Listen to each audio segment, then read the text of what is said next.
প্রচণ্ড পরিমাণ জ্বর ঠান্ডা নিয়ে বলেন তো কোথায় চলে যাচ্ছি। রাস্তায় বের হয়ে যখন জ্যামে ছিলাম, বাসের মধ্যে দেখলাম কোনো এক বাবা হয়তোবা কাজের প্রেশারে ভালো মতো বিশ্রাম নিতে পারেনি, তাই বাসের মধ্যে ঘুমিয়ে গেছে। আমিও একটু ভিডিও ক্যাপচার করে নিলাম। ও চলেন এখন দেখাই কোথায় এসেছি। বলেন তো এটা কোথায়? হ্যাঁ, অনেকেই চিনতে পেরেছেন এবং যারা চিনতে পারেননি তাদের জন্য বলছে, এটা হচ্ছে কারওয়ান বাজার মোড়। আমরা আজকে মেট্রোতে করে এমন এক জায়গায় যাচ্ছি যেখানে যাওয়ার জন্য আমার হাজব্যান্ড পাগল হয়ে থাকে। হ্যাঁ ভাই, সে আমার জন্য যতটা না পাগল, এই জায়গায় যাওয়ার জন্য তার থেকে বেশি পাগল। সেই জায়গাটা কোন জায়গা বা কাদের কাছে যাওয়ার জন্য সে আমার থেকে বেশি পাগল থাকে, আপনারা কিন্তু চাইলে কমেন্টে অনুমান করে বলে যেতে পারেন। আচ্ছা, আমরা কিন্তু লিফটে করে উপরে উঠে যাচ্ছি। আমার শরীর কিন্তু এখনও পুরোপুরি সুস্থ হয়নি, এখনও আমি অনেকটাই অসুস্থ। ইভেন আপনাদের মাঝে যে এই যে ভয়েস ওভার দিচ্ছি, এখনও আমি অসুস্থ।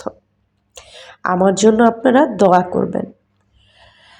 বাই দ্য ওয়ে, আমরা মেট্রোতে করে বাসায় যাওয়ার উদ্দেশ্যই হচ্ছে যাতে আমরা একটু তাড়াতাড়ি যেতে পারি। কিন্তু বিশ্বাস করেন, এই হচ্ছে মেট্রোর অবস্থা।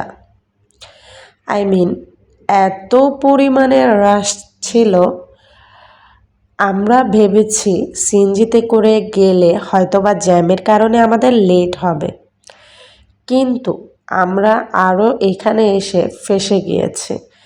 মেট্রোতে এসে টিকিট কাটা থেকে শুরু করে যাবতীয় সব প্রসেস করতে করতে আমাদের প্রায় 1.5 ঘন্টা লেগে গেছে। এর থেকে ভালো আমরা সিএনজি করে যেতে পারতাম, আমাদের সর্বোচ্চ 1 ঘন্টা লাগতো। কী আর করার, দুর্ভাগ্যবশত আজকে এই দশায় পড়তে হয়েছে। আচ্ছা, একটা সুসংবাদ আছে। যাই হোক, নেক্সট যে ব্লগ আসবে সেখানে না হয় আপনাদেরকে সুসংবাদটা দেই। আজকের মতো আমি এখানেই বিদায় নিচ্ছি।